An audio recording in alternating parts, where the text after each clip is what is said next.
Hello everybody and welcome back. This is Competitive Racing Club. This is Tier 1 action we have brought to you from Le Mans, the French Grand Prix. Hello everybody, my name is Adeline Cavagnaro. I'm joined with you in the booth with James and James Head. Nice to be back with you again. Last week I wasn't here, so this week it's nice to be back for a great track in Le Mans.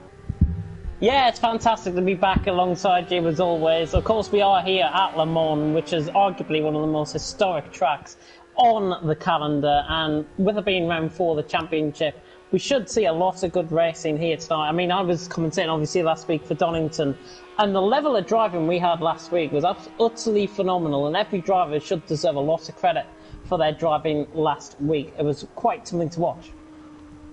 Yeah, besides one incident with Ash, there's nothing else that we had to report to the stewards. It was very, very clean. However, entering this weekend, we knew Le Mans was going to be a tough track for some of these drivers, and we did see it in Tier 2. A couple of drivers ended up getting in collisions. One person actually ended up flipping. So we'll see if that happens again tonight. Hopefully not.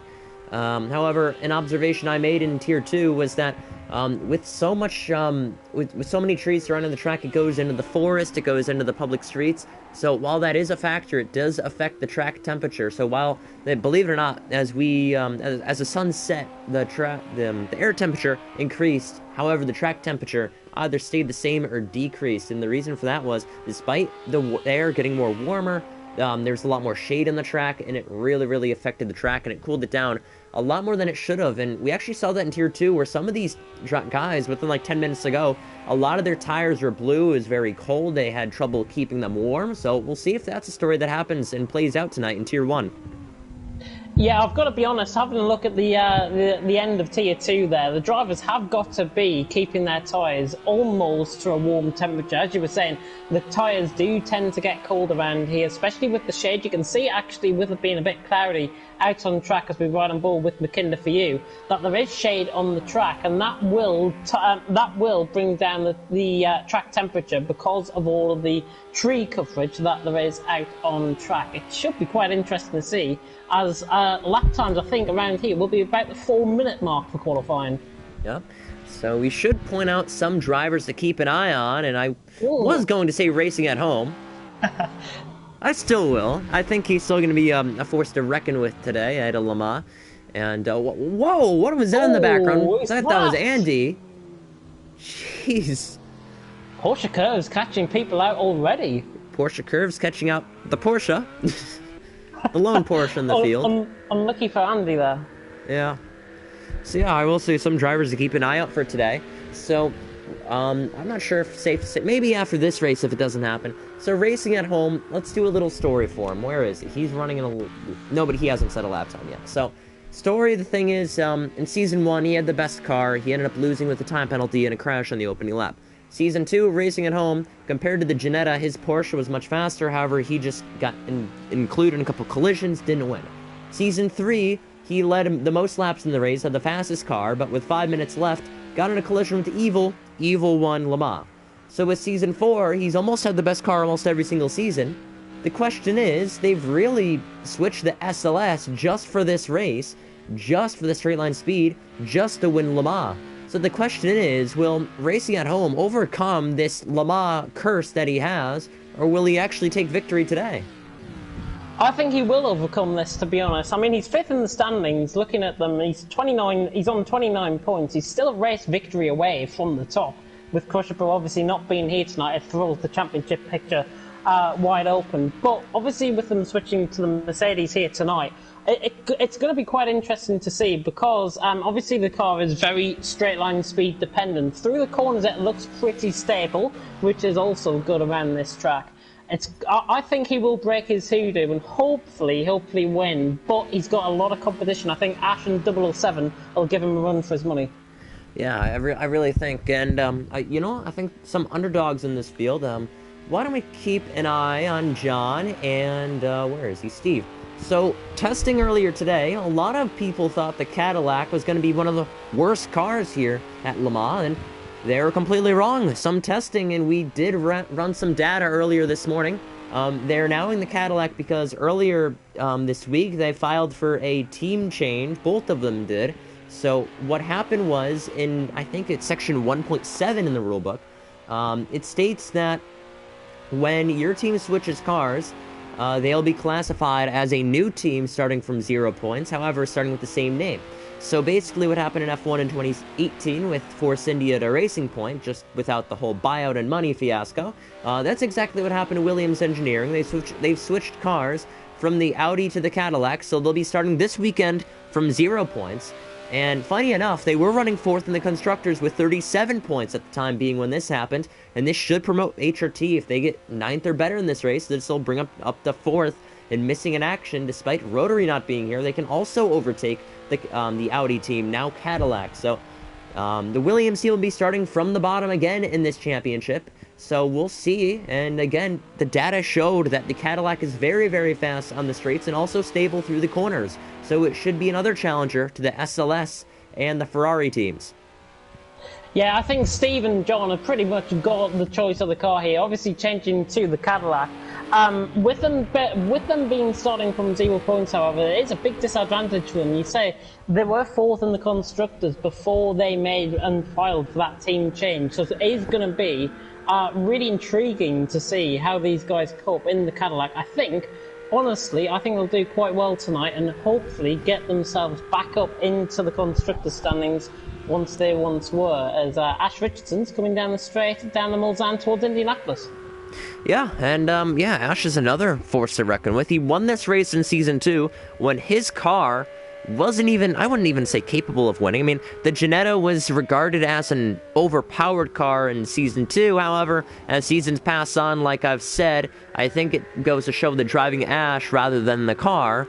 But again, that's what happens when you have fantastic drivers and a fantastic car. You had George, who is on an esports team, run for Ginetta. You had Ash, who won the Season 2 and 3 championship, and you also had Billy running the Ginetta, who also did win a race in Season 1. So all 3 drivers that ran the Ginetta that season in Season 2, were great drivers, and it made it look like that car was bad. But realistically, he took a car that shouldn't have won Le Mans, and he won Le Mans by half a minute. So Ash, despite being the Ferrari, not the best car for the straight line speeds, Ash should be a challenger as well today.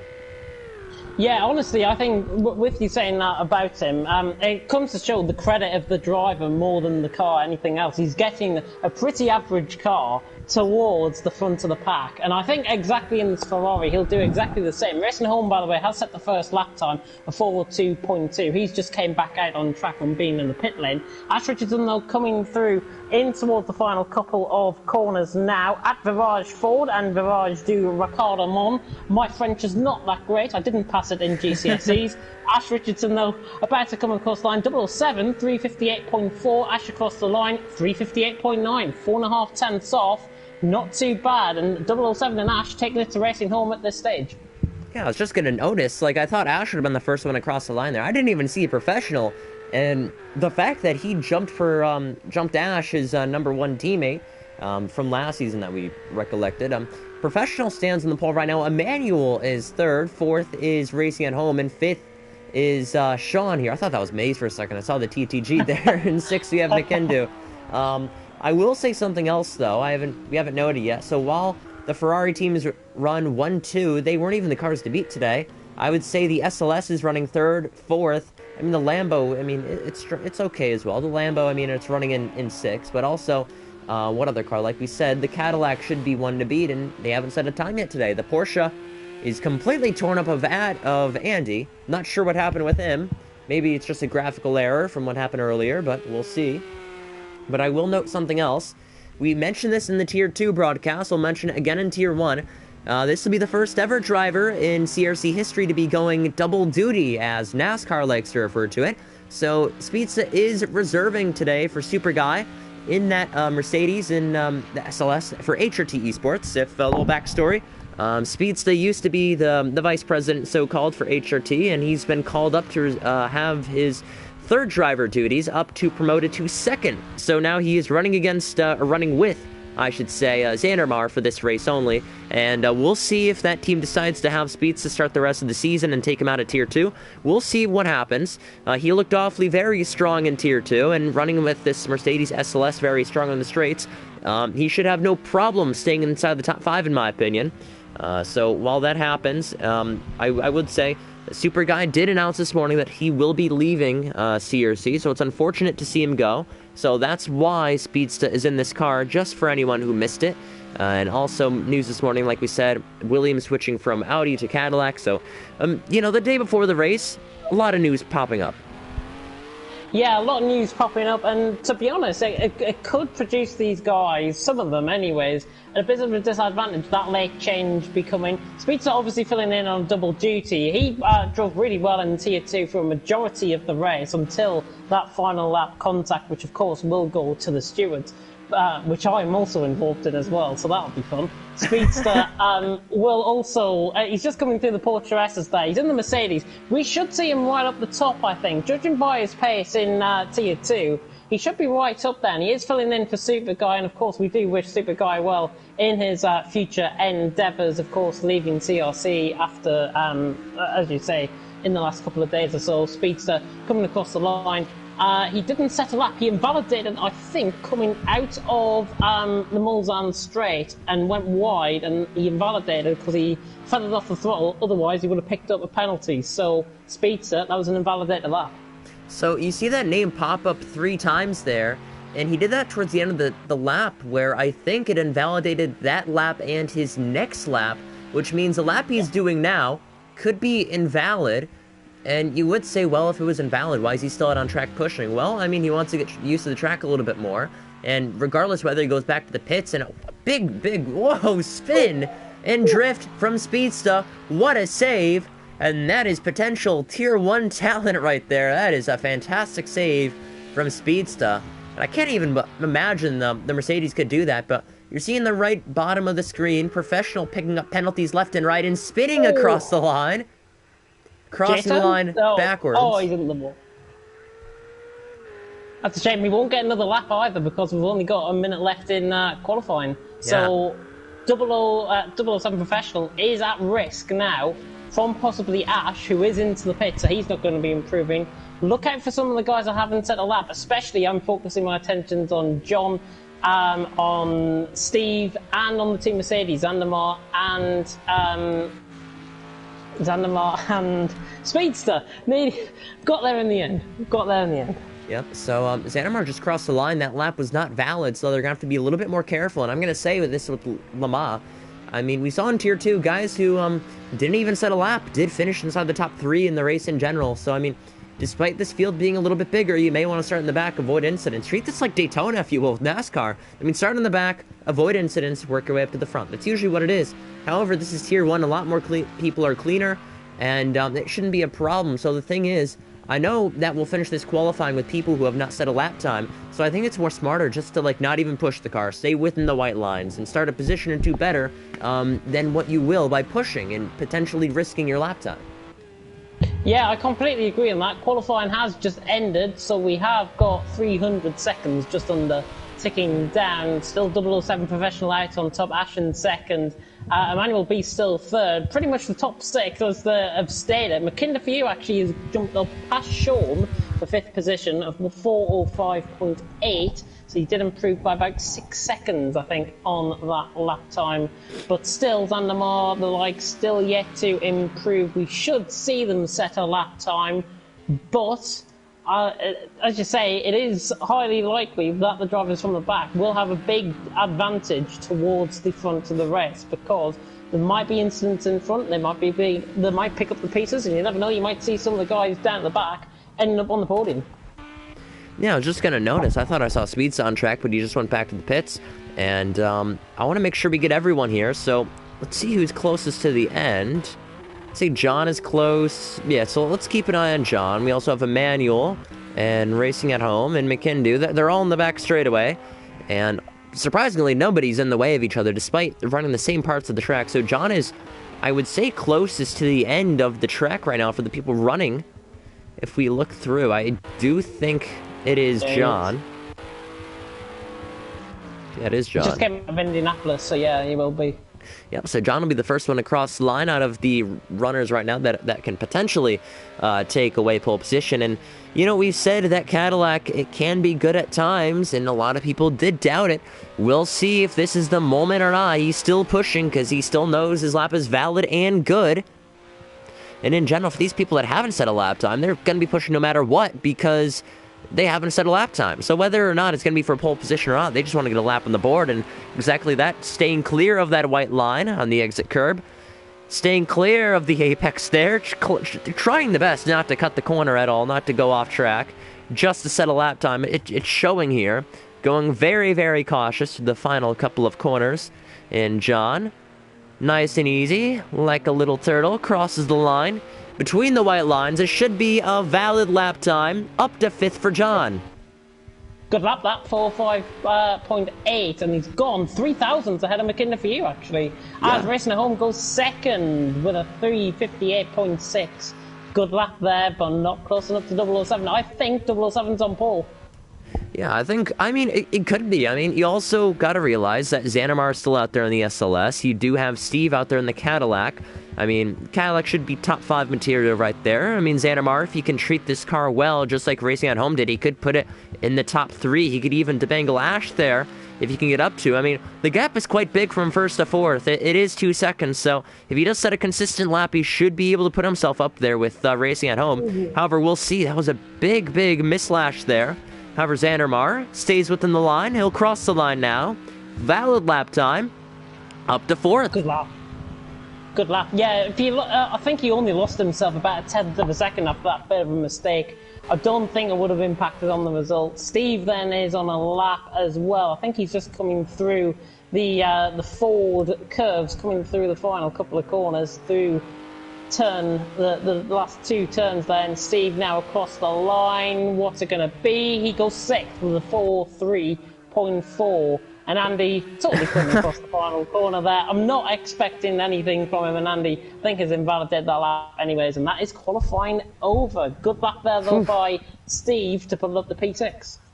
Yeah, a lot of good laps, and I will take note of in Tier 2, we saw Speedsta so close to trimming across the line into the 3-minute range, but in Tier 1, he couldn't get a lap on the board regardless, and it's quite shocking to see. He has a better car to work with here. I mean, Speedsta pre-race said he loves his car. It sticks to the ground, unlike the McLaren. And he's liking the car a lot more than the McLaren. So I was expecting to see a higher result. That's really just a result of not setting a lap time. However, we'll give these drivers a minute or two to get ready. Why don't do pre-race predictions? And last time we did this was Algarve in Portimao. I was almost right, I should say, either for Tier 1 or Tier 2. I don't really keep track of this stuff, so let's do race victory. You said that Racing at Home will finally eclipse that curse and win his Le Mans trophy that he's deserved for so long. However, let's look at some other potential runners that could do it. If you ask me, I'm going to put my money on Professional. He's going to be an underdog in this one, in my opinion. He has 2 career wins. He has not won yet this season. Both races he's won in the McLaren. And, he can defend. He can defend whether or not it involves contact. He can defend. And I feel like this curse will bug on for Racing at Home. And if you ask me, honestly, I feel like they'll finish with Professional in first, second Racing at Home, third Xanamar, fourth Ash. That's my prediction. Interesting, yeah. I'm going to pretty much take a similar point of view on that. I think Racing at Home will get the jump off the start. He's in the quicker car compared to the Ferrari down the straight. There's no doubt about that the first couple of sectors around here is straight-based. So the Mercedes will be trying to pull out the gap as much as possible. I think it could be a Mercedes 1-2 maybe. Racing at Home, Zandamar, I think I'm going to go for second. Let's put in Ash and 007 for third and fourth, either way there. But watch out for Speedster from the back. I have a really nicky feeling that he's going to be coming from the back and picking up some really good points tonight. I have my faith in him. I really think Speedster could have a chance at a top 6 in this one. Here we go, we're getting ready. See if he could go up forward quickly, sinking into the race. Getting ready, the 5 red lights here, the French Grand Prix in Le Mans. Getting ready and rolling. We are green for this start. I'm not sure if Jake Wilson jumped it. I'm not sure already. There's no sign of jumping. That must have been a fantastic start from racing at home. Either that or he jumped it. He's been known to jump the start before, but Professional gets away. He's in the mix. That is a car off. That is Emmanuel. Emmanuel's off, and Professional defends from the cars behind. We already have a car out of this race already. Who's that? That's at the race. I'm just trying to pick up. Steve? No. Speedster. Speedster. So he didn't last that long. Commentators cursed him. Oh, there's a spin. John. That's John. Big crashing up in the air. Andy. He's flipped. Coming out, that car has returned round to full 360. Andy collects him again. John and Andy just coming in for better contact. Not the greatest start here in Tier 1, but racing at home, I think there was a lights glitch, which might have explained his good start. However, Ash is right on the back of Zandamar, running down the straight here at the Multan. Racing at home leads the way from 007. Zandamar is in third, and look, Ash is actually out of the toe. I don't think he's going to lunge the move here down into the first chicane. He will lunge it down the inside into the first chicane. He puts Ash out wide, and Emmanuel Beast has picked up a penalty as well, but Zandamar rejoins track. I think that'll be a penalty. It could be quite a harsh penalty as well there for Zandamar, as Ash has tried to get past and failed miserably there. Stephen fifth, Emmanuel picking up 1 second worth of penalty. Good start though by racing at home. He's got the lead. Yeah, I was going to say, I was quite surprised with the start. Well, if our prediction, I would have felt like my prediction was correct, but I didn't account for, a technical glitch to help him there. I think there's a battle back here, actually. That is Emmanuel on Steve. He gets by. Ooh. And honestly, Ash, I think was getting a very good run out on Zandamar there, actually. Yeah, why don't we catch back up? Here we go. Ash right on the gearbox of Zandamar. Mercedes looks about 2 or 3 miles an hour quicker down the straight, though. He's just edging out that gap a little bit. Yeah. And honestly, staying with looks to me, I don't think he'll have enough room to make a move, or that gap is there. It's not going to be there. However, that Ferrari is slow of Professional. It's right on board with Ash. Zandamar's got a great toe here on 007. This is going to be maybe a sitting duck sort of scenario here.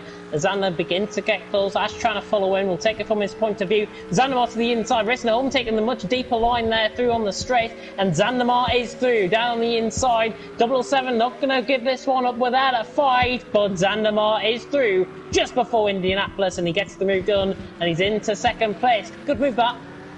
Oh, he's going to try the switchback. He will have the outside, but he will block him off and back down to the inside. So Professional trying to find a way through. Ash is right back behind on the gearbox, trying to find a way through as well.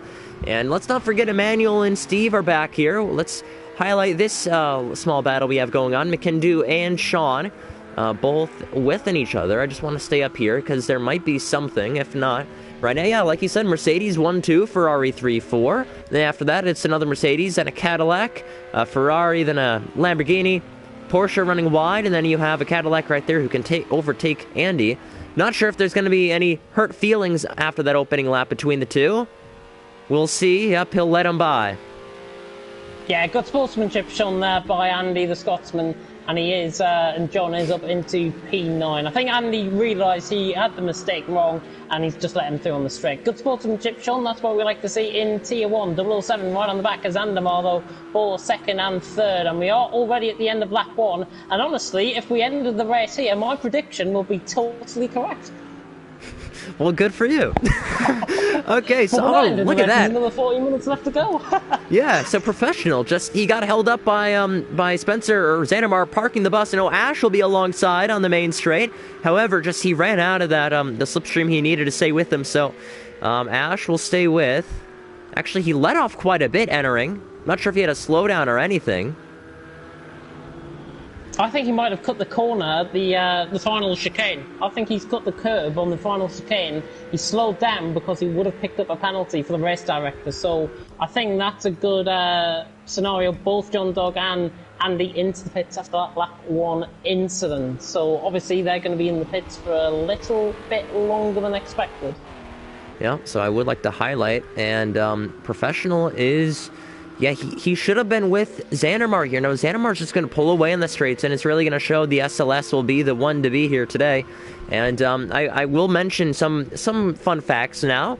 Xandermar, he's never won a CRC race before. Racing at home, he's never won at Le Mans before. So this could be a historic day for both of them if they're able to claim the crown today. Professional, I mean, he's never won at Le Mans. He's only competed for a season or two. He hasn't really had the chance to win Le Mans yet. He hasn't really had the car. So now that Professional's in the Ferrari, if he stays with the toe of the SLS, he will have a shot. Ash, that should be a slowdown for him, if we can show. Emmanuel, I think, has a 1-second penalty. He does, and he has 2. That's sort of a race recap so far, and Steve in his new car, he's running in 6th place. Thought they would be a little bit higher, but higher expectations could not be met. And Steve right now is settled for 6th, while John is 9th after spinning in Sector 1, and Andy is right back behind, so Andy must have gotten a lot more damage. Yeah, that was through Turtle Rouge where John had spun. Oh, Xandermar way off course there, just at the second chicane of the Mulsanne straight, 777. Professional, I should say, right on the back of him. Ash has lost about a second on him, and he's slowing down actually on the straight there. He just broke on the straight, I think, to get rid of a race director possible penalty again. Xandermar and Professional, though, nearly side by side. They're running solo at the minute, these two. Is 007 going to go for the inside? No, he is not. But I've got to say, Racing at Home beginning to come back to Xandermar. And 007, and that is Emmanuel off in the background. Goodness me, he's gone well off. I think he's misjudged his braking point. Got to rejoin in a safe manner, he does. And Steve has got the overspeed and he's got past him. Good rejoin that by Emmanuel. I think Steve realised he was coming onto track and he moved out of the way to give him the room. But Professional and Xandermar not over and done with just yet. Yep, and I mean, Xandermar, he's staying with Racing at Home. It could be the story where he could get his first career win today. I mean, it would be so cool to see finally Xandermar getting that win. And a little backstory on this: in Season 1, that he could have gotten his first win at Indianapolis. He threw that away with a late race. He pitted twice, I think. I'm not sure. He pitted twice. And, if he stayed out of the pits less one time, he could have won. Season 2, Laguna Seca, 3 minutes left. He was leading the race. He was pressured from Ash, and he made a mistake. He went wide on his own. I think Season 3, or actually in Season 2, Brno, he could have won the race in the final lap. However, he lost a second, and he could have won the race due to a time penalty. Season 3, one other race, he was leading and ended up spinning. So the course of the story is Xandermar, time after time after time again, he has been in position to try and win races, and whether or not he just has not been there. So for Xandermar now, the story is, if he can just overcome that final hump of beating Racing at Home today, he could get that first win. Yeah, I think Xandermar has got it within him to get this first win. And I mean, just running right there through the Porsche curve slightly, but only a little bit of a niggly mistake, as I like to call it. But it's still a Mercedes 1-2, Professional 3rd and 4th. Further down the field, McKinder for you and Sean were battling. It's now about 9/10 of a second separating those guys. And I think Sean was attempting to get the overtake done on McKinder for you, but I don't think there was any sort of battle. In the meantime, Emmanuel Beast right on the back of Steve, and this could be a move possibly done down into the Dunlop curve at turn 1. Emmanuel Beast aiming towards the inside there on Steve, and it's job done for the Mercedes. I don't think the Cadillac driver is going to fight that. He's going to take the defensive line. Nonetheless, I don't think he needed to. He got the move done, and Emmanuel took the 5th. Good move. Good move. My finger slipped for a second. Didn't mean to go to second here, but I did see that the gap was a lot closer between Xandermar and Professional. And, a little context in this, if they continue to battle. Xandermar and Professional, they don't have the best relationship. They race in other F1 leagues, and time after time after time again, they find each other side by side on track, and there's been quite a few incidents, if we put it lightly. So for Xandermar and Professional, they'll be a little bit more aggressive with each other than anybody else on track. Yeah, they will be. I don't think, well, with them being rivals, of course, it just adds to that added, extra layer of racing. Professional, much later on the brakes there in the Ferrari, carrying the speed through the corner. He's right on the back of Xandermar, but that Mercedes is just that step quicker, just that stride quicker down the straight. Racing at Home, though, is getting caught out in front. 7/10 of a second, the gap to Xandermar, and he's within the toe, and he's beginning to catch that gap. And I've got to say, Ash is beginning to catch Professional as well and behind. So the front four separated by 1.7 seconds, and we're not even 10 minutes through. So we are getting confirmation now from Speedsta that the minute the lights went out, he disconnected. So that is unfortunate to see. So for his first start this season as a reserve, and it ends like that. So sad to see. But I will point out, look at how much Zandermar has gained on racing at home. A lap or two ago, the gap was 1.5 minutes. He's letting him through. And he's going to let him through. Shockingly enough, he may have a slowdown or something, but I cannot believe my eyes. Zandermar now leads with HRT next. He's going to run wide in the SLS. This will hold everybody up. However, I think they're doing this to mess with the Ferraris. They know they're the best on the straights, so they'll hold them up in the corners and then fly down the straights, and honestly, it's not that bad of an idea. However, they do have an existing gap they do need to worry about. But I will say, Zandermar leading, and it's odd to see because late in the offseason for Season 3 to 4, Racing at Home put out a tweet saying that he was not going to work with HRT Esports anymore, as an alliance, as in teamwork, as in being in the same party for the race and all that. So I'm quite surprised to see him let him by. And context there, they've been aligned for an alliance for 3 seasons now, having the same car, working together on setups, and with a disastrous last season with a single win, they announced to cut ties, and now all of a sudden, Racing at Home let by Zandermar, who was actually rumored to be Racing at Home's teammate for this season. I can only think, actually, why he might have let him through. Racing at Home might have cut one of the inside curbs at the second chicane. That's all I can think he might have let him through by, because Zandermar has actually run wide through the Porsche curves. This is going to give Racing at Home, Ash and Professional, the real run through the Porsche curves now, and Zandermar is only 3/10 clear. He just wants to focus on the road in front, doesn't want to focus on the drivers behind. That will suit him well to the end of the race, because I think Racing at Home is now having to deal with his own worries, and that's Professional and Ash, the 2 Ferraris right on the back of the 2 Mercedes. Well, this is pretty much a really great constructors battle forming out on track between these two. Of course, as you say, they're working as different teams, these two, Zandermar and Racing at Home, and Racing at Home just getting the exit a bit too scrappy. Professional right on the back, Ash is still there as well, but Racing at Home, I think, will have the speed to keep it down through the Dunlop curve. He's going to hold second position at the minute, a little bit of lag picking up there, but not that much at all. Professional and Ash still 3rd and 4th. Zandermar, though, beginning to pull away. Yeah, I think I've actually come to consensus on a little conspiracy theory that Ash would love to hear, since we all know he loves his conspiracy. So, I think the plan was, like, we saw this in Season 1 as well with the 2 Ford GTEs of John and Steve, like, teammates swapping back and forth to hold up cars behind him. So what's happening is, the faster driver's like, okay, I'm gonna get behind you, you put up a gap, and what's gonna happen is, I'm gonna hold up these slower cars that are good in the corners, hold them up massively in the corners. You saw that there in the final corner, he held up Ash and Professional, and then once he hit the straights, he starts to pull away.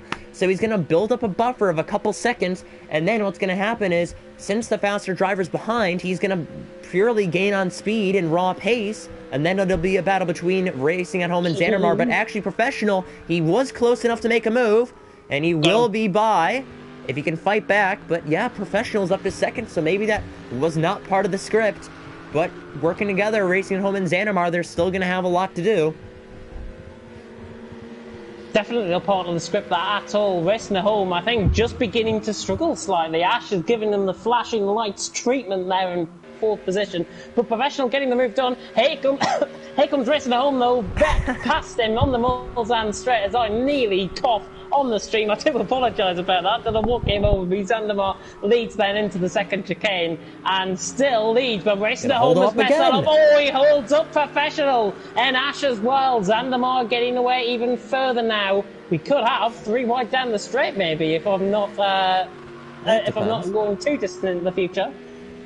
Yeah, I think it's like, I don't think this is a bad thing, but at the same time, I think it's plain, obvious, and simple that Racing at Home is trying to hold up these 2 Ferraris, and you could tell by the displeasure of Ash flicking those lights. I mean, it seems like he does this every race, because, you know, a racing driver can never be happy. You know, nobody's perfect, and you can never be happy in this case. So Ash flashing those lights, he knows what's up. I think so does Professional at this point. Racing at Home up, and honestly, I would too. They're leading the constructors, and we need a good day, or they need a good day, for the Mercedes program. Yeah, this is looking quite interesting. I've got to say, Zandamar has just lost a little bit of pace over the course of this lap. It's now just within 9/10 of a second, the gap between the two Mercedes. Professional and Ash keeping these two honest down into Indianapolis once again. We're only remarkably on towards the end of lap 4, coming on to lap 5, and we are 15 minutes through the action. So if you're just tuning in to TTTV, where have you been the last 15 minutes? Zandamar leads the way by 1.4 seconds. Racing home in second, 007 Professional in third. Ash in fourth. Emmanuel is in fifth, has jumped Steve and has pulled away on the straight from him. So Steve now in sixth. McKinder for you in seventh, has pulled away from Sean. John and Andy after that contact is in ninth and 10th earlier on. But Zandamar doing everything right at the minute, but I just fear he might lose the pace towards the end and the guys in behind will begin to catch him back up. Racing home essentially being anchorman to Zandamar at this stage. Yeah, I'm going to say, I'm just going to keep an eye on Racing at Home again. I don't think he's been taking the line mainly to hold these guys up. And, you know, I'm going to keep saying it. I'm going to keep on saying it. I really feel like Racing at Home is doing his best to hold them up. He will take a defensive line again. So we'll wait to see a few final corners. Lap 4 now. I think he's going to try running wide and holding up again, and that's exactly what happens. But this time, it came so close. And yeah, I feel like he's running wide on purpose there, just to hold them up, and it's working. It is working for him, and Ash has actually gone through on Professional. There was a swap with the Ferraris, I think, because Ash is the quicker driver. He has got through on 007. I think that was a let through. Ash trying to nick it up the inside. That would have been bold and brave if he tried to pull that one off. He's still in third position, though. But maybe Racing at Home is just beginning to struggle, as I've already alluded to. Zandamar 1.5 seconds clear through Turtle Rouge. They go. Racing at Home is definitely struggling, I think, out on track. It's not the case of him running on purpose. And he turned him into the wall. Ash, I think, just losing it through the corner and has actually contacted with the rear end of Racing at Home. That didn't look on purpose at all. I think that's an accident to me. I don't think that was meant. Yeah, must have been some sort of accident. I mean, either just twitching the wheel of frustration, I have no clue. But the Le Mans curse has struck Racing at Home yet again. That was not part of the plan. So it's now down to Professional if you can reel in Zandamar, or will HRT's Zandamar take his first career victory? And you know, I'm shaking because HRT is my team. I don't want to be biased, but you know, it would be our first career win. Professional, on the other hand, it'd be one trophy to add to many others in the trophy case for Bulldog Racing Team. So two different stories there. Ash is in third. I think he does have some damage, and Emmanuel may even get his first career podium today. And this Mercedes SLS gang could really take on everybody else. Yeah, Emmanuel closing up on 007 down the straight. This is going to be job done, I think, even before we get to the chicane. The Mercedes is just so far superior to the Ferrari in the straight line. Ash is going to try and come back at him down the inside. Not going to commit the move, though. And Emmanuel is through on the straight, down the Multon straight, and he's through, and he's up to third position. Remember, though, he has got that penalty, and I think it's a second penalty that he has got. It's 2 seconds now, and that was a second earlier, so he's obviously track extended somewhere out on track. Zandamar, though, 3.5 seconds in front, roughly, from Professional in second, and Emmanuel now in third. Still looking like a red letter day for the Mercedes. Obviously, Racing at Home running around with no front wing, no rear wing, I should say, out on track. It's not like Formula One where you run with no front wing and probably end up out of the race. Trying to adapt from F1 to Project Cars. That's why I went wrong there. Ash right on the back, though, of Emmanuel. He's keeping them quite honest, but Emmanuel's looking like far the superior driver now, and maybe just that little bit of contact with them, and Ash is now beginning to close back up on Emmanuel down the straight. But this story is not written by any means out on track. Emmanuel looks good, though, now for third. Yeah, and I was going to say, like, we're commentators. We're not supposed to jinx them, and if we do, well, that sucks, because it happens quite often. As I thought Emmanuel went wide. I thought he did. Nearly went wide. Nearly had a commentator's curse there. Yeah, but, you know, like we said, you know what? It's a great day so far. I mean, Professional, he only has 2 career wins. Look at the podium. The podium consists of, I think 10 to 12 podiums, 2 wins. It's it's an upset so far. Last season was an upset too. We had our first career winner last season, and you may see that again with Xandermar. And honestly, you know, that's the thrill of Le Mans. I mean, Le Mans, for Tier 2, we don't even know who's won that yet. I mean, it could be Flaky, could be Speed, so we don't know that yet. And, like James said, he's part of the steward, so he'll determine that later. So anyway, Professional back in second. He's still within 3 seconds, and you know what? We mentioned this 10 minutes ago, that rivalry between Xandermar and Professional. This is going to be its peak. If they have the chance to battle, it will peak tonight. Yeah, this is going to be quite a heated one out on track. Emmanuel just beginning to bridge in that gap slightly. Xandermar, I think, has made a mistake somewhere. He's lost about a second to Professional over the course of this last lap. He was quicker on lap times, but he's lost over the last sector on that lap about a second on Professional. So Xandermar maybe just beginning to maybe feel pressure out there, out on track. It's the worst possible feeling you can feel, but Xandermar doing a good job out in front. There's only one real battle going on, and that's that's Emmanuel and Ash. That is racing home into the pit lane. Yeah, so that's his race done for. I just thought of something funny that I can't imagine. I think Ash right now is a slowdown or something. But I will say, imagine if Xandermar and Professional have the chance to battle each other on track, then they take each other out, then Emmanuel's within more than a second ahead, and he wins. However, that's probably not going to be the case, because that's probably a slowdown right there, and Ash will go by and take the position. We'll see what happens. 2 seconds so far. Nearly side by side down the straight there. Ash is right within the slipstream, but look at the speed. It just looks like Emmanuel is carrying about 2 or 3 miles an hour compared to Ash, who is in 4th position at the stage. He's trying to go around the outside of the first chicane. This will be bold if he can pull it off, but he's not going to attempt the move, and Ash has to sit tight. Of course, at this point, if it was real-life Formula 1, DRS would be enabled, but sadly it's not. It's just pure GT3 racing over here in Le Mans, and we are halfway through the race actually. Xandermar leads, Professional second, but the main battle is Beast and Ash for 3rd and 4th, and everyone spread out like a washing line in behind. I will note, Professional is reeling in Xandermar, and that's actually Emmanuel running wide. He's got to be careful now. He wants another good point stay, and it's possible it could happen. Yeah, I think cutting that chicane there, I think he's going to pick up some sort of penalty with that. Ash right on the back of him. Obviously, he gained an unfair advantage, but he was the car in front. It's still 2 seconds. We never know. Hopefully, we might get to see that. In the meantime, Xandermar is 2.8 seconds, just beginning to pull out that gap now, out in front. Everything else just seems... Everyone just seems like in a world of their own at the minute. This is really the only battle out on track. Yeah. I do want to point out a funny story. So, Emmanuel's known to get lots of penalties each season. However, with the Audi last season, he barely got any penalties. Now, it's not because he was clean. It's because the Audi was so slow on the straights that when he picked up a slowdown, he's going full throttle on the straight, and he would lose a slowdown. That's how slow the Audi was. And that's why he barely got any penalties last season. That's not a problem anymore with the SLS. I mean, well, it is a problem. But, I mean... You know, he's going to be going full throttle down the straight. He's going to pick up more penalties now because it's more powerful, and you can't lose them down the straight anymore going full throttle like you were able to do with the Audi. But I think that just goes to show how slow and terrible that Audi was, and believe it or not, Emmanuel didn't get a penalty from that.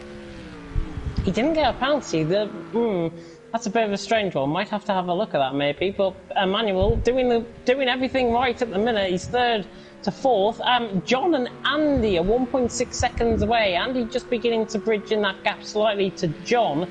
Resterholm obviously has rejoined out in 8th position as well. And these two are pretty much going to be side by side, I think, running down the straight. The Porsche right on the back of the Cadillac. This, as I like to call it, is for the wooden spoon.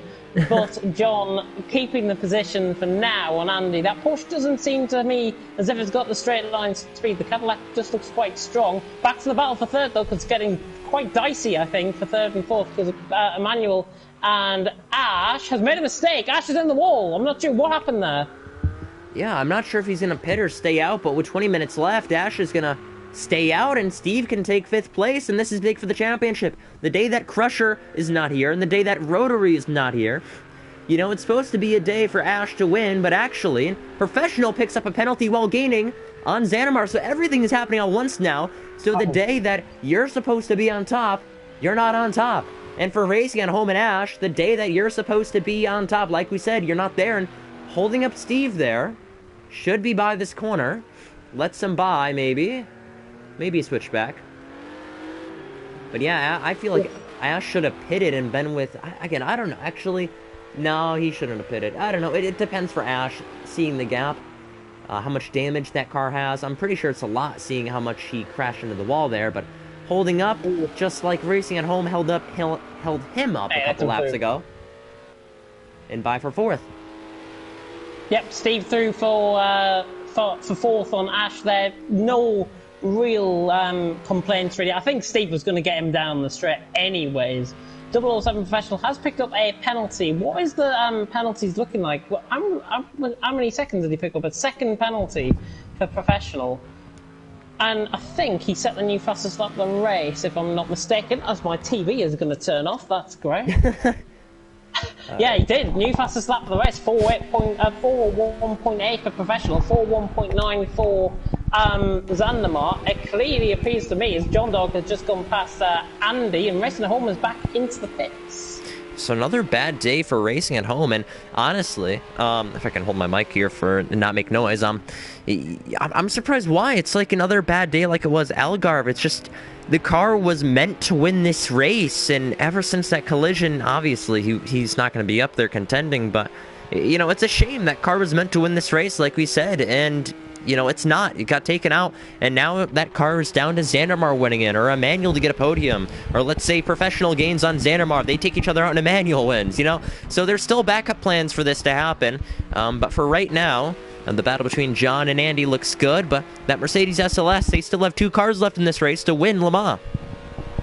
Yeah, Cadillac and the Porsche, though, in the meantime, going side by side down the Mulsanne straight. We are 18 minutes away from the end of this race, and Andy has just got his nose out in front. It's like pretty much a 2-horse race at the minute between these two. John Dog right around the outside on Andy. Is he going to be later on the brakes? Is he going to commit it on the brakes? Trying to go around the outside into the first chicane. Andy, in fact, much later on the brakes, and he secures that position. And he is, in fact, up to P8 out on the track. Racing Home, of course, has been into the pits again. John Dog down into P9. Good move that by Andy.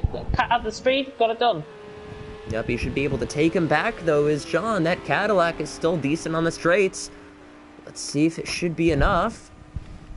Let's see if we can take an onboard view. Is he gaining? They were weaving, but he is gaining. Going back and forth, getting ready for this corner. This should be not enough. And Andy holds position in 8th. Andy does have a 2-second penalty, by the way. Just want to point that out. You can get water if you want to, James. I can tell you're coughing a lot. No, I'm absolutely fine. It's just a dry cough kicking up. But Andy and John, yeah, going great guns, I think, Andy, at this moment in time. He's in 8th at the minute. John's trying to catch him. He just broke the toe enough down the straight to try and get the move done and trying to secure himself that 8th position. And again, just running a different line to John. Just breaking out of that toe really means a lot around this track. And John not impacting on. But the battle for the lead, 1.6 seconds. Zandamar is getting hunted down hard by Professional, but on that lap around, he was slower by 2.3 seconds. So how on earth it's down to 2 seconds is beyond me. That's odd. Mistake. Must have been a mistake. Yeah, that's true. Could have made a mistake in the final couple of corners. I mean, I thought he gained. I mean, but it's back to 2 seconds-ish so far. We have 16 minutes left, believe it or not, in this race. It is flown by like a bird with more than 2 wings to go on. And Professional, I mean, getting the grass there is Xanamar, but you know what? I feel like only 8 laps in, but 15 minutes left. Xanamar has a good shot to get his first career win today with the help of Racing at Home. And, you know, he's down in 10th. Ash is finally pitting, which he should have done a long time ago. So not the best point stay for him. I think Sean will be able to get by as well. Depends for Ash how much time they're going to spend. So 2 championship contenders right now in the pits, and the other is 10th. While we have some guys up, you know, inside the podium that honestly we didn't think would contend for the championship beginning this season. Yeah, Xander doing a great job, I've got to say, out on track tonight. There has been a change further down the field. Sean passing Ash, so no need to worry about that. Xander Marvel leading the way on professional. This, honestly, with Crusher Bro not attending, Rotary not attending, this race has been blown wide open, and I think it's more the case that we've seen how the race has progressed. And how on earth these guys are still going around out on track without any damage or anything is beyond me. But obviously, the driving tonight has been great, and I think honestly, it has blown the championship wide open. Xandamar looks comfortable, I think, out on track to secure his first win. I'll probably say that now, and he'll probably spin out somewhere and leave the league. Always happens. I don't think he'd leave. I mean, Xandamar's never left before, so I don't want to say that. No, I'm saying he'll spin out the lead, and then he'll probably, and then I'll commentators cursed him. Hopefully that doesn't happen though. Yeah. All right. What I'm going to do, I'm going to look at the stats here. I want to see how many races Xandamar has done, and because he has 1, 2, 3, 4, 5, 6. Let's see, 7. He has 7 career podiums. Not a win to his name yet. I'm not sure how many races he's done. I could count that up in a minute, but imagine the scenes if Xandamar could claim his first career first career win with Emmanuel on the same platform claiming his first career podium. It'd be a great day for the Mercedes team, and Professional getting, I think, would be his 3rd podium of the season. Very, very consistent, and you could call him Mr. Second Place, because Portugal, he finished in 2nd. Not Germany, Great Britain, he finished in 2nd. Le Mans, he could finish 2nd as well, and with those consistent results, it could boost him in the championship. Yeah, consistency is the key to winning a championship, I think, at the end of the day. And Professional has shown that. He was great last week in Donington. Obviously, that form has carried over to tonight at Le Mans in the French Grand Prix. Xandamar, though, is still doing everything right that he can necessarily do to win this race. The gap is 1.7 seconds. I think it looks a little bit longer than that gap, actually, for Professional. Just coming through the Porsche curves, the car is just hunkering down on the inside of the apex there, and he's just getting the better run out compared to Xandamar towards the end of the lap. But on the straights, especially, Xandamar begins to pull out the gap. You'll see it with the last lap around. Andy and John looking rather close, about 1.5 seconds away from each other in 8th and 9th. But Xandamar doing everything right, but the gap is closing down. And I'll tell you what, I think Professional was quicker around this lap. Let's have a look. Way quicker, 1.4 seconds quicker. Professional is on fire now. He's catching Xandamar. This is not over by any stretch of the imagination. Yep, so I think he may have a slowdown or something. I mean, I'm not entirely sure. I thought I saw something pop up, but he's right there. He's within 0.5 seconds now, so Xandamar is slowing down quite a bit. Either his tires are starting to die down or Professional starting to push. And believe it or not, Emmanuel is gaining as well on Xandamar, so there must be something wrong with that Mercedes SLS going on right now. He took a terrible line there, and it's now within 3 to 4 tenths there. And I'm not sure if Xandamar is going to be able to stay on this lead much longer. Yeah, he needs the straight as soon as possible. Now he begins to float on the straight, and now that gap begins to extend out. But honestly, I think it's because the temperature is changing out on track. The colder tyres are beginning to set in, and Xandamar now under pressure from Professional. He's probably just kept his tyres a bit warmer than Xandamar's ahead. That is going to set him well towards the end of the race, and I've got to be honest, we should see Professional try and take the lead of the race on this lap. However, further down the field, Ash is catching Sean, I do believe, for 6th and 7th. About 4/10 of a second away. Yeah, he's right on the gearbox of him. I'm not sure which one to stay with. I mean, we know Ash is going to get by Sean here any minute. While we look up He's here. He's got a lot of visual damage by the looks, actually, Ash. Yeah. Well, I mean, I think the thing is, it's just that the visual damage glitch in this game, it's that when you pit, it still doesn't visually, fix the graphics for you. I mean, for him, they're actually fixed, but for commentators and broadcast cameras, it shows up as the damage is still there. So that's usually what happens in this case.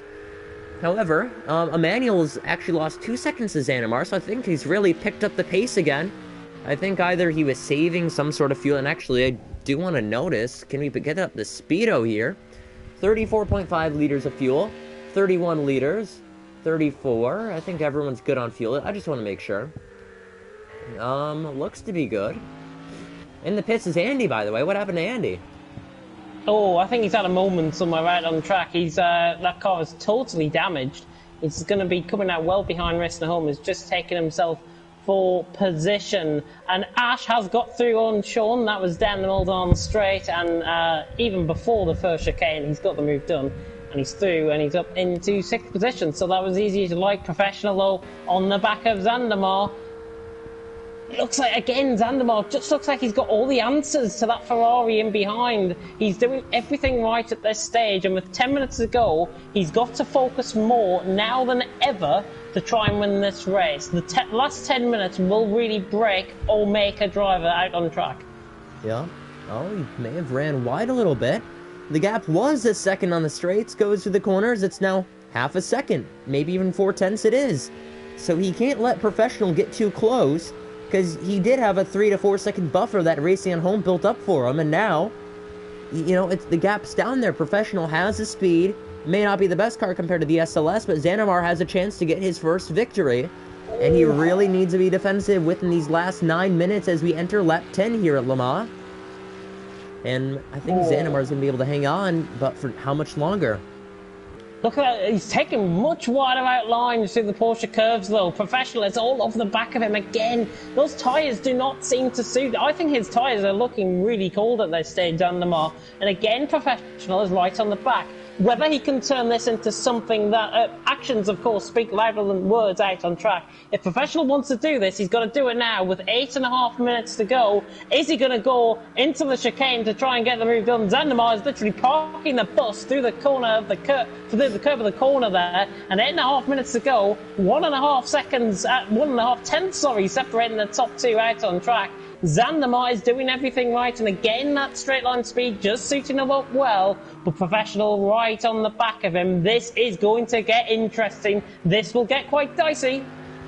Yeah, we'll see. He's going to prevail. As we head underneath the Dunlop sign, they'll be wheel to wheel as they head downhill. However, Zandamar prevails ahead in front of Professional.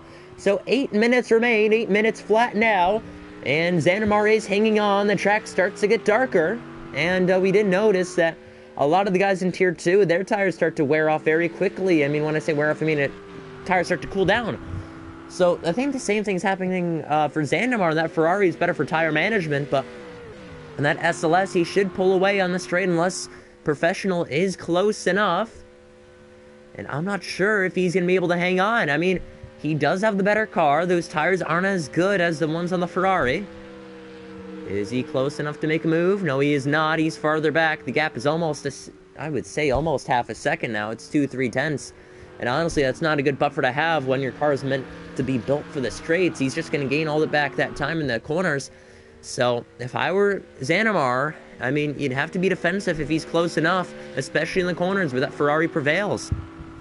Yeah, 0.3 of a second only separating again down the straight. Just appears to me that Zandamar has got a mile or two an hour more than the Ferrari behind, and the Mercedes doing a great job out on track, and there's still just under 7 minutes to go. We should, I think, maybe go on to the final lap of the race after this one. Professional has got to do it soon. He has got to try and make sure that move is produced to perfection. But again, Zandamar just gets the better run out, and he's doing everything right to hold on. Professional and Zandamar not over and done with yet, but beginning to pull away. Zandamar with much superior speed, just running out of the slipstream now of the toe is Professional. And Zandamar doing everything right, as you would imagine, except from that, because he's gone very wide through the exit onto out of the Muldoon straight. Now Professional right on the back of Zandamar. 6 minutes to go. Is he going to pull away again? He looks like he just is about to do that. The Mercedes and the Ferrari not overdone with by any stretch of the imagination. 6 minutes to go. Yeah, and actually, like, now that I think about it, this next lap could be the final lap. But, you know, this race has gone by very, very quickly, and Zandamar has a good shot of getting this win today. I think there's actually a battle right now between, actually, nope, I'm wrong. Thought I saw something on the timesheets, but Professional's right there. Not sure how long it'll take back to get the line, but if it's around 4 minutes or less, it should be the final lap. If not, there'll be another lap added. And I mean, if you look at their fuel tanks, they should be well enough on fuel, 23.5 liters for Professional. And, yeah, we should have 2 laps to go after this. Now, seeing how close they are, I think they'll cross the line on maybe 420, 430 left. It depends. I think we'll probably get an extra lap in there, too. So this will be 2 laps to go we're headed to. And we're at the 5-minute marker now. So, yeah, definitely 2 laps to go after this. And Professional is right there. We'll see if Xanamar can take the lines this time. He's ran wide, but he's setting him up for this corner. Needs to nail it. And actually, I think Professional nailed it compared to Xanamar, who actually tried to set himself up. And I think he may actually be able to make a move with entering 2 laps to go. We will see. He's got to be a little bit more patient, and he will. He'll sit behind like a sitting duck. I think he's just going to try and park the bus here. And that's exactly what he does. Making contact, a little bump. Crossing line with 430, like I said. And 2 laps to go in this race. Xanamar leads. Yeah, Xanamar actually 3/10 quicker that last lap around compared to Professional. 4 minutes and 20 seconds to go. We have got 2 more laps then for the guys out on track, and Xanamar is doing everything right. Looks like Professional. Oh, Xanamar's gone off! Xanamar's gone off wide! That is the opportunity now for Professional to get a bit closer. Now towards Tertre Rouge. Through the Dunlop sign they go, and now down towards Tertre Rouge. Xanamar and Professional. Professional with a 1 second penalty. Racing at home has also picked up a penalty. He is battling with Sean out on track further down. No, he hasn't. Picked up a second penalty. Racing at home. Do you believe? Yeah, Xanamar didn't pick up a penalty. Did he say racing at home? I'm just not focused. No, it's a Professional second penalty. Did he pick up another one? No, he still has a second. Professional's right there. The lights come on, and I mean, it should be down to the wire between this. This is 2 laps to go. Unless they have a major spin this lap, this will be 2 laps to go. We'll see. Down the straight, he starts to pull away. This is what Xanamar wants to see. He runs wide. This is his chance. It's intense right here, just down the straight. Professional looking left and right, blinking the lights. This should be it. Right-hand side, Professional will look to the left. He'll have the inside if he decides to make a move. Oh, but the Mercedes is just pulling away. And Slipstream is not even a thing for that SLS. He holds on the straight. Must be an intense race for these two. The rivalry starting to boil up. We may see some contact on that final lap, knowing that this prestigious race is on the line. Honestly, at this stage, both of these drivers, their whole bodies will be sweating, never mind sweaty palms out there between these two. Ash has gone through on John, I do believe, for 6th position. Yep, he has. Ash has gone through on John, and in fact, sorry, he's on the back of McKinder for you. Sorry, he's on the back of McKinder for you. I'm getting totally the wrong car there. Ash then is on the back, the Ferrari against the Lambo, running down the Mulsanne straight. It is 2.5 tenths separating Professional and Xanamar, but again, that Mercedes SLS just looks a lot quicker down the straight, and it's quite in awe that Xanamar is hanging on. He doesn't really have to put much effort in down the straight. He can let the car do the talking down the straight, because Professional is just that 2, maybe 3 miles an hour slower down the straight that Xanamar. That could win him the race at the end of the day, and with that second penalty as well for Professional, Xanamar is at an even greater advantage. He only needs to keep him at tow behind him, essentially, to win the race. Yep, and I was going to say, Professional only has 1 second of a penalty. So, even if he does get by, that Mercedes SLS will sloop him up down the straight. And even if he does finish behind on track position, if he's within a second, that'll still grant Xanamar the win. I will like to mention with Emmanuel has 3 seconds of penalties, so he hasn't been able to lose as many of them before. I want to look through. Ash has gotten by McKinder for you. And, yeah, Xanamar hangs on.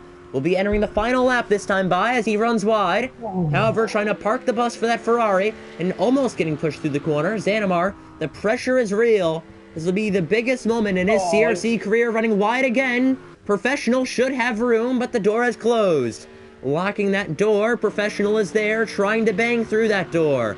Trying to find a paperclip to knock through that door.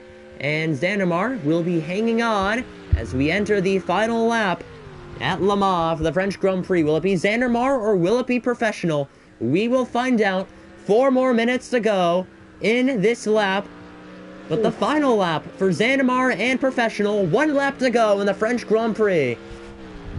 Zandamar much cleaner exit out the final corner there. He has just left Professional for absolute dead down the straight. Zandamar, though, was doing everything right, though, at this stage. He was slightly quicker than Professional last time around. The Ferrari right on the back, though, of the Mercedes. I've got to be honest, if I was Zandamar in this position, I wouldn't be looking behind. I would be gunning for it with that car. He knows he's got the car underneath him. Focus on the car ahead. Try and take this as a qualifying lap and try and get the win. That's what Zandamar has to do. And so far to this point, he's done everything right. Yep. And again, I'm going to say this. I'm trying my best not to be biased here. While almost getting pushed to the corner is Professional trying to get to the back end of Zandamar, but I will say he's been my teammate for 3 seasons. He's driving for my team. I'm going to try my best not to get biased here, but Zandamar leads. That gap is almost half a second. It now is a second as it peaks over the 0.5 marker on the board. This is the final lap now. Time is over, and this will be the final lap. Professional in second. Third is Manuel. Fourth is Steve. Fifth is Ash. Sixth, McKinley for you. John Dog is in seventh. Eighth is Racing at Home. He's gained a couple of spots from pitting. Sean back in 9th, and 10th is Andy. So I think that's another slowdown it is for Professional. I'm not sure. I see the marker there, but we will see if that is. And honestly, he should be closer. I'm not sure why Professional isn't closer to Zandamar. Zandamar's just getting the run out of the corners. It's as simple as that. The car is carrying him forward rather than him having to really put the throttle down. The car is doing the work for him. It's almost as if he's got an AI car there out on track. Professional going way too deep into the corner, though. That, I think, might be the final nail in the coffin right there for Professional. He just isn't really getting close enough.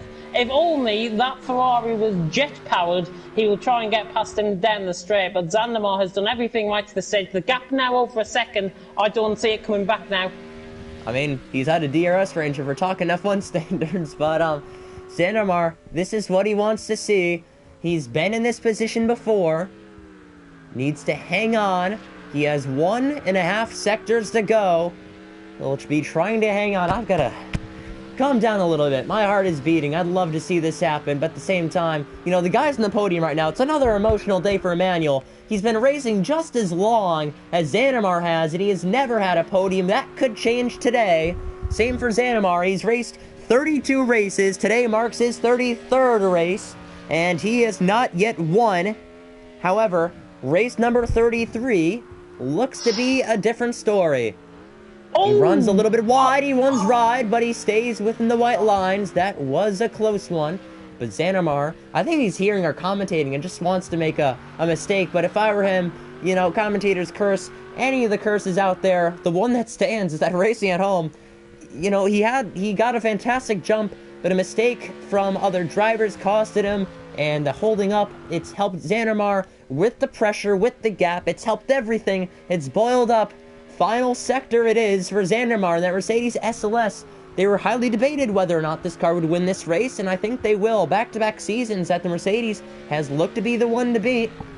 And I'm running out of breath, but I want to finish this one off. Zandamar, he's been by my side, and he's been trying to hang out against Professional. He'll have just enough time. That gap is there. Not the best exit. I think Professional may have a move, and he may have a chance to get this. There's one chance and one chance left to do this. The lights are blinking, and Zandamar will give him that outside. We'll see. No Final way. Corner.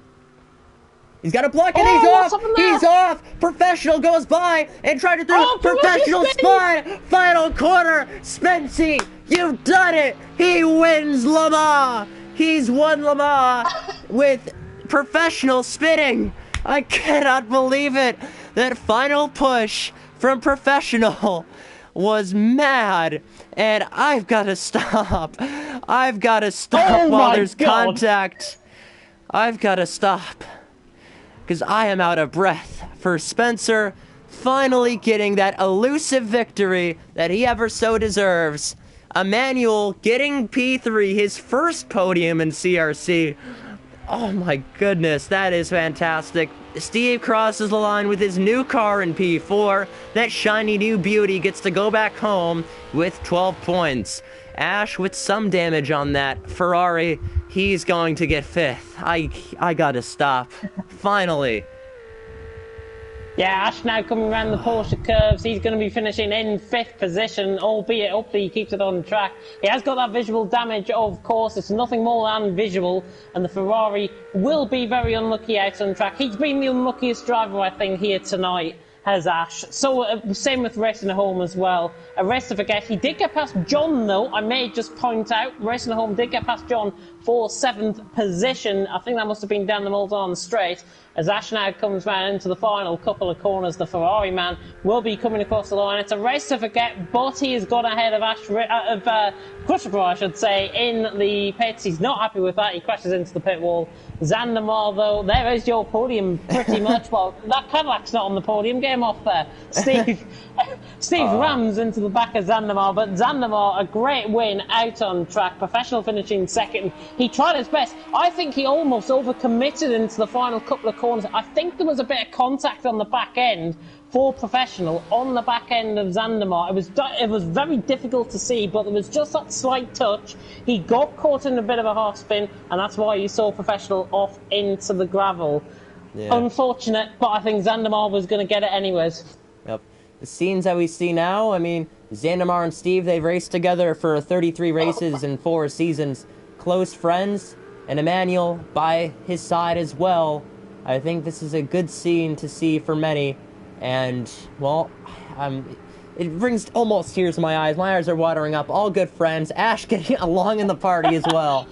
Who else has to cross the line? Racing at Home already has. I think he's just cutting up. I want to watch Racing at Home. I want to see what he does. He's been alongside Spencer's side for so long. I want to see what he does here. Slowing down. Getting in this party. Flashing the lights. All parading Spencer and Zandamar, finally getting that elusive victory. Waiting for Andy and Sean to cross the line now. But finally, getting that win. What scenes are we seeing? I've never seen anything like this. Usually when we finish the race, everyone's crashing. This is a bit different. This is a bit different. It's a bit somber as well. I think Zandamar totally deserves the win out on track. I fully commend him for his drive out there. That was an unreal drive. The pressure he must have been feeling in the final couple of laps, or the final 2 laps especially, was probably nothing like he's experienced before in his life. And I've got to be honest, Zandamar has deserved it. Andy's just came across the line there to finish in P10. But Zandamar takes the win from Professional. That last lap, that last corner, whatever you like to call it, it didn't really matter because Zandamar takes it. Professional in 2nd. Emmanuel picks up a podium as well in 3rd. A quite comfortable podium as well from Steve in 4th. Ash for the rest to forget in 5th. McKinnon for you. John actually jumping Racing at Home on penalties. So John actually finishing 7th. Racing at Home in 8th. Sean in 9th. And Andy picking up 10th position. Zandamar deserved that totally, and he was the best driver on the day. That car carried him through. Yeah, I will say that despite what Racing at Home did in the beginning to help him build up the gap and everything, Zandamar handled himself under pressure time and time again in the past.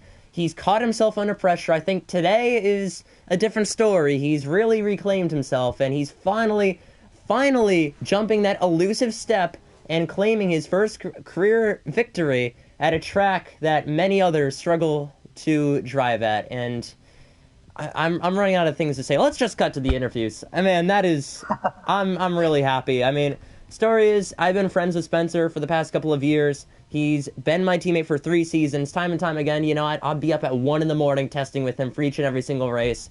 You know, I get emotional. Honestly, I do. Because this is awesome. And, you know, to see something like this, a first career winner who's fought 33 races, to finally do it, I think that says a lot about his commitment, his ability, his talent and skills, and how much he's willing to improve. Because when he started in Project Cars, he wasn't that good, I'll be honest. I was faster than him. And, you know, we worked together and he improved, and I think that's just the moral of the story here. You know, keep working, never give up, and, you know, you'll eventually get there. And I think for Zandamar, I think he realizes that now. Hopefully he joins us in for interviews. I'm really hoping he does, because he's the man of the hour right now, despite what happened on that last lap. I mean, hopefully he gets in here quickly. Either that or he has to go to hockey.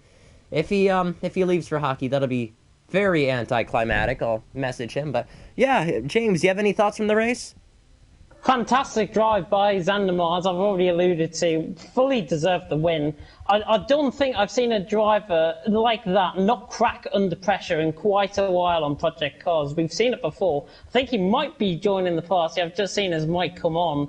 We hope to get him in. There he is. There we go. Spency! Yes! Finally! Yeah, it's been a while. Just make sure your mic is streaming on so others could hear it while it's streaming, by the way. Just check that first. Should be? Okay. Yep. Says always allowed to be shared. Alright. So, I don't even know where to begin. I mean, when we started this race, I don't think anybody would have predicted that you would come out on top, but the circumstances did prevail, your speed did prevail, your defensive driving did prevail, and everything. Cannot believe it finally happened. So, I'm going to ask you a quick question. Within those final, I'd say, 10 minutes, professionals reeling in, you may or not know he had a penalty, but, you know, what was your take? Do you want to defend, or are you just going to keep it cool? Because last time you tried defending for a win, it was Liga Seca Season 2, and you ended up off track. So was it a different take? No, it was pretty much similar. The car started really falling apart in the last 10 minutes, and so I was really slow. And I pretty much knew that as long as I was defensive into a corner, he was never going to get by me with our speed, so it didn't really matter too much. But yeah, that's why midway through he started catching me quite a bit. It's like I had to just let off. But yeah. James, you have a question? Yeah, Xander, what a fantastic race. As I was saying on the stream, I don't think I've seen a driver of your composure keep that out on track. Through the final 2 laps, you must have been thinking, my God, he's going to get me. I don't know. Like, at least all the other times I had seen where he was trying stuff. And so there was nothing new, I guess. So I was kind of conditioned to everything already before that, so it felt okay. The biggest spots were literally the final chicane, like coming out of there, and the chicane before that, entering that, were like my biggest concerns. Beyond that, I knew like straightaway wise I was gonna get him. It's fair to say though, you had the car between your legs pretty much here tonight, and honestly, I think it just speaks to me as a bit of a David versus Goliath. Goliath coming out on top against David coming out on top against Goliath. Of course, with Crusher Bro not here, Ash having his own problems in the race. Mm-hmm. Fully commend you for the drive. Well done. Thanks, appreciate it. Yep. And I would like to ask you one more question. So, earlier in the race, I predicted a little conspiracy theory between you and Racing at Home. So he did get an early lead due to a technical glitch within the start line and everything. But we saw him give up the lead to you, and you held it. Was that because, you know, he was a faster driver, so the plan was for you to get ahead, have the faster driver hold up the 2 Ferraris behind, build up a buffer, and then pull away? Was that the plan? Well, it wasn't too much of a plan. I think, in general, I would have always assumed that Jake would have been the one who won the race, because he is genuinely faster than me. I was expecting it was going to be, at most, like a 1-2 with me in second, but with him getting the drive-through, it was like, okay. And I actually reeled him in, and we were like, okay, well, we can switch if that's going to be that. He said, I'm not pulling away from you, so I'm going to give you the lead. And that was it. Yep. So, any last thoughts? I'm trying to think of anything that we could ask Spencer. I mean, it's finally here. I think if I counted correctly, you had, let's see, 1, 2, 3, 4, 6. You had 7 career podiums, 33 career races. Now with your 8th podium comes your first career victory. Do you think you'll have another chance to win a race this season? We'll see. I finally sat down and put some time into race prep. So if I can keep that going, we'll see.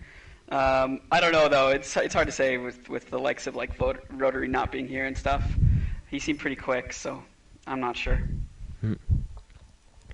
Well, thank you, Spency, for joining us tonight. What a fantastic show you put on. Hopefully next week is a similar case. And, I thank you also for getting our team its first win. It's been 4 seasons. We've worked together for so long, and I can recall times where I'd stay up till 1 in the morning working with you, practicing. Because you live in on the west side of North America. I live on the east side. So for you, it's normal to be up that time. For me, it's not. So I'd stay up as much as possible, and I'm really happy to see you win your first race. So congratulations. Yeah, thanks. Appreciate it. So while that and Spencer leaves the party, hopefully he leaves the party so we can interview our next guest. Can't believe we forgot to mention this, his hotly contested rival from other leagues, Professional, who's also finished second the past 3 races. I also want to interview Emmanuel getting his first career podium and racing at home as well with that Le Mans Curse he has on his name. I'd like to interview them and then finish out the stream. I think the worst part is I think I predicted racing at home for the win, so he's going to be pretty angry at that. Well, neither did I. I predicted Professional win this race as he joined us now. You predicted racing at home. I predicted Professional, and he's joined us. So Professional. I mean that final sector, you had a chance despite a time penalty, and maybe not was a chance with that 1 second penalty. He didn't know you had a penalty, but. What was your motive going through that final sector? Were you going to try and be patient and wait for a gap to open up, or were you just going to try and push your way through knowing that you had a penalty? I wasn't going to push my way through just because the car was so unstable in Sector 3. I'm trying to run, very low wings to try to keep up on the straights, but he was very slow in Sector 3, like he was saying. I don't think I've ever driven so slowly in a race before, but the difference was massive. So I was waiting for a gap. I was trying to just wait for a few laps, trying to see where I could possibly make a move. But the space just closed down every time. I could have lunged forward in the final 2 chicanes because he took kind of a wider line, but I didn't want to risk any contact with 5 to 10 minutes to go. Wouldn't have been worth it for both of us. Yep. So I will note, last 3 races, all second places. Despite not winning, you must feel pretty good about that. Very good points. Last 3 races, 18 points for all 3 of them. So, despite Rotary and Crusher not being here, despite Ash having a bad day, despite Racing at Home having a bad day, you must be feeling pretty good about your recent results. Yeah, for sure, absolutely. Things seem to be going really, really well right now. The car feels fantastic. Setup was good, and just trying to stay out of trouble, trying to keep my cool behind some other cars. I think it was Jake I was behind for a while in the beginning. And then once, I think Ash and Jake got collected, or something happened with them, I'm not really sure. The gap to Spencer was around 3.5 seconds before, and just tried to close that down. And honestly, I was really surprised that I was able to close it down, being in the Ferrari and him being in the Mercedes. The epic top speed that car has, I was just no match. And I didn't think that Sector 3 alone would be enough to close up, but it was just enough. Didn't have the pace. Good job to him. Yeah. So, James, do you have any more questions? Not really, to be honest. All I've got to really say is, no, I can't really find anything to say. It's rare that I've been left speechless. Yeah, and it's we predicted Professional to win. Actually, I just thought of something. You started on the I believe front line with Racing at Home. It showed on our screens. I'm not sure about yours, but did Racing at Home, like, for you, seem like he jumped the start? Do you think was that like a graphical error or something?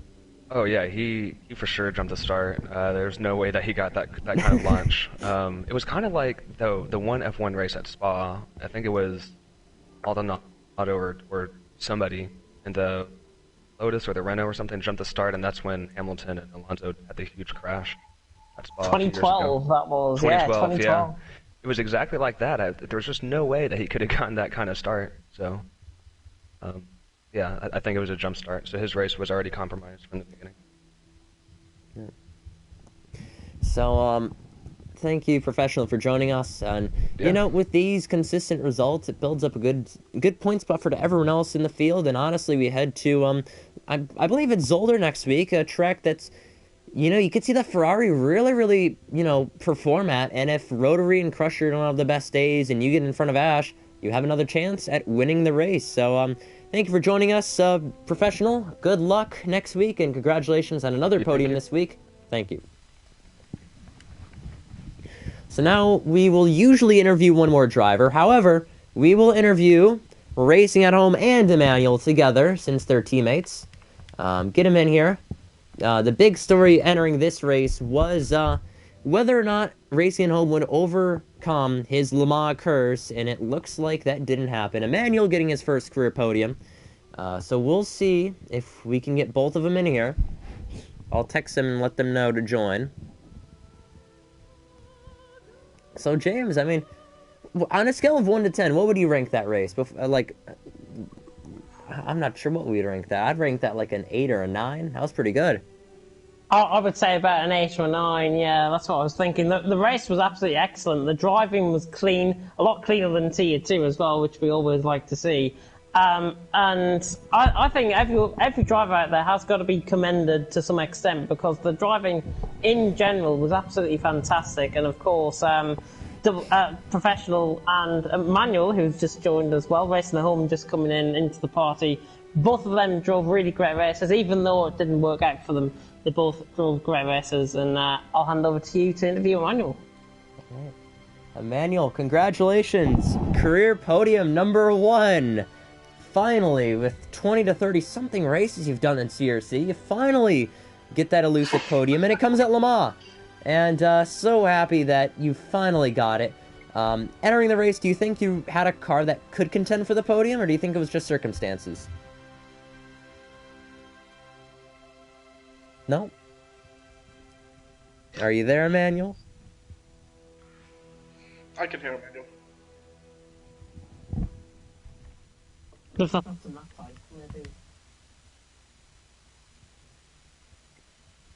I can hear you, Emmanuel. Hold on. Yeah, I can hear you. You can hear Alan. Yeah, I can't hear Emmanuel. Okay, that's weird. Huh. So, I'm gonna rejoin the party, make it public for a second so I could rejoin. I don't think anyone really wants an interview, but we'll see.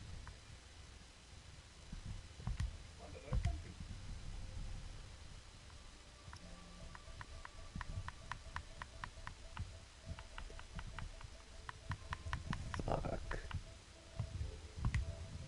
Alright, now I'm trying to find the party. It should be public, but I can't find it. So, that's good news. I can't find my own party that I just left. It is public now. So I'm gonna have to join through friends now. This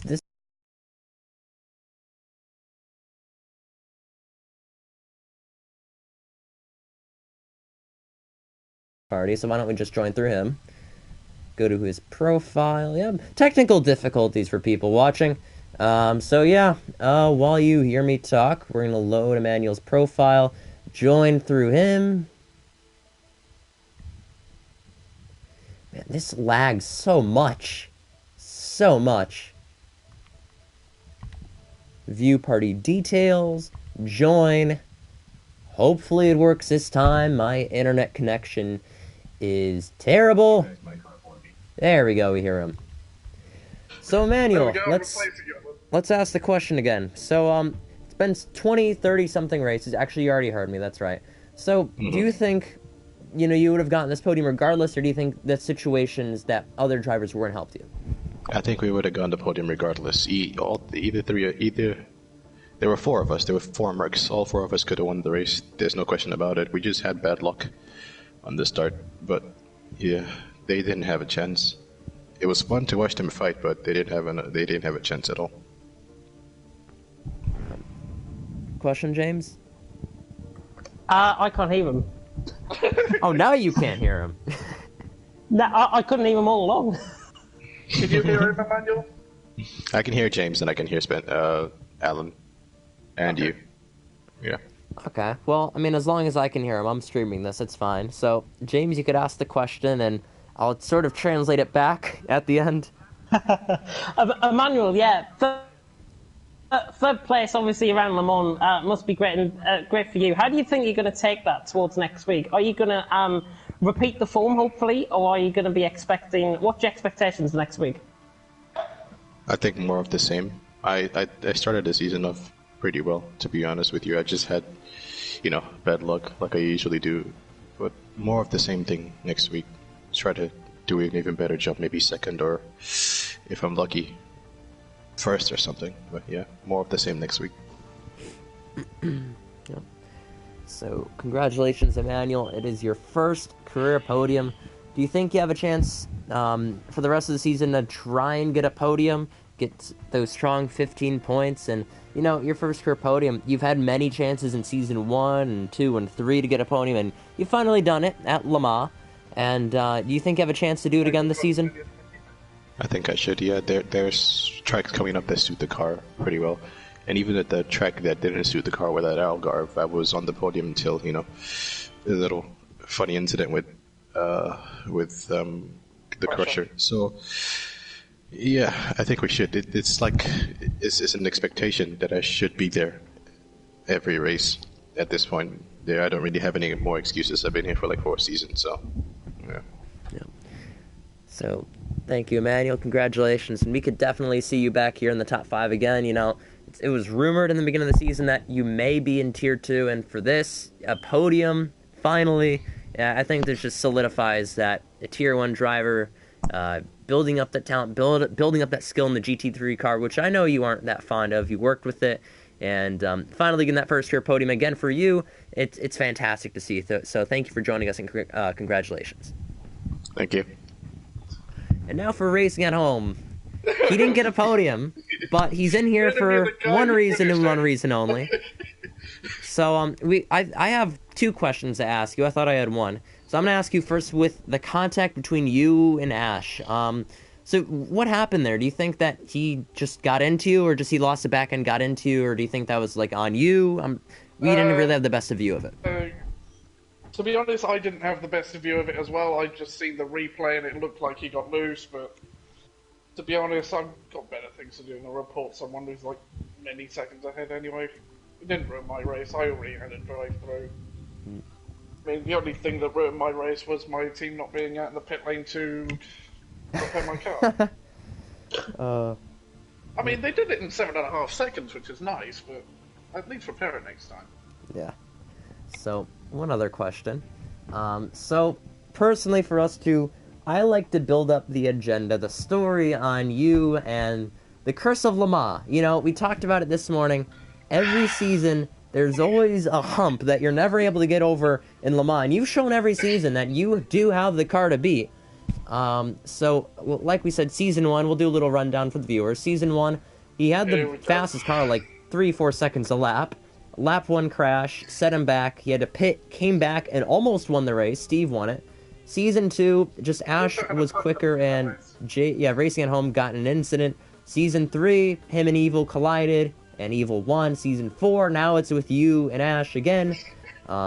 So for Season 5, do you have any plans to try and remove this curse? I'm gonna kick everyone from the lobby, so it's just me racing. I'm happy with that. If no one, maybe Emmanuel and Spencer, obviously, whoever Spencer's teammate is, but that's about it. They can race, we can have nice team orders, it'll be fun. Just doing what we did on the formation lap. Not the formation lap, the cooldown lap for the whole race. I'd be fine with that. Yeah. That'd be far more fun. Alright, so unfortunate to see Racing at Home. He was, I would say, pegged to win this race, and honestly, I'd I say don't care. an 8th place result for him. Objective. He could care less. I had one objective with this car this season, and that was to win Le Mans. Yeah, it's not me, but whatever. Yeah, we even pointed out that on the stream. Like we said, you wanted to drive this car because of Le Mans. Actually, Emmanuel went into an open lobby with this car and was sort of like, wow, this is really fast on the straight. Maybe we should try it. And then we tested it at Le Mans. Like, wow, this car is quick. Like 3 seconds faster than the Audi was or something. I don't. Yeah, I'm surprised other teams didn't go with it. It's not a very well-known car, to be fair. I've not seen it used by anyone else. I've driven it in another league. Yeah, that makes sense. Like, really? This car is fast? That was at Donington of all places. Yeah. So thank you, Emmanuel and Racing at Home, for joining us in the party and the booth, and I think that should conclude today's broadcast. I mean, it's been a long weekend. There's going to be a lot of clips to be submitted to the stewards, that's for sure, for Tier 1 and 2. So I think that's going to wrap it up. Next week, join us for the Belgian Grand Prix at Zolder. We return to that track for the first time since Season 1, where it was a night race, and we'll have another so-called evening/night race with quotation marks. The last one. Yeah, last one was... in a Porsche. Yeah. So I think that'll do it. James, you have any final comments?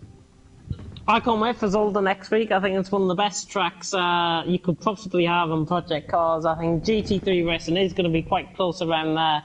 Of course, next week, just to let our viewers know on TTTV, that Tuesday night it will be TTL F2. Myself and a very special guest of Commentators going to be taking you through that one. Thursday, TTL F1, Kieran McGinley and myself taking you through that one. And then Friday is TTSL with myself. Malc not going to be there, sadly, next Friday. But then Saturday, we're back here for Zolder. Next week, Tiers 2 and 1 going to be happening at Zolder. Can't wait for it. Yep. So I think that's going to be it. Thank you everybody so much for joining us for Competitive Racing Club, the French Grand Prix at Le Mans for Tier 2 and 1 for joining us. Thank you everybody so much, and we will see you next week in some more TTG action this week. Have a safe night, everybody. Congratulations to our winners. Have a safe night.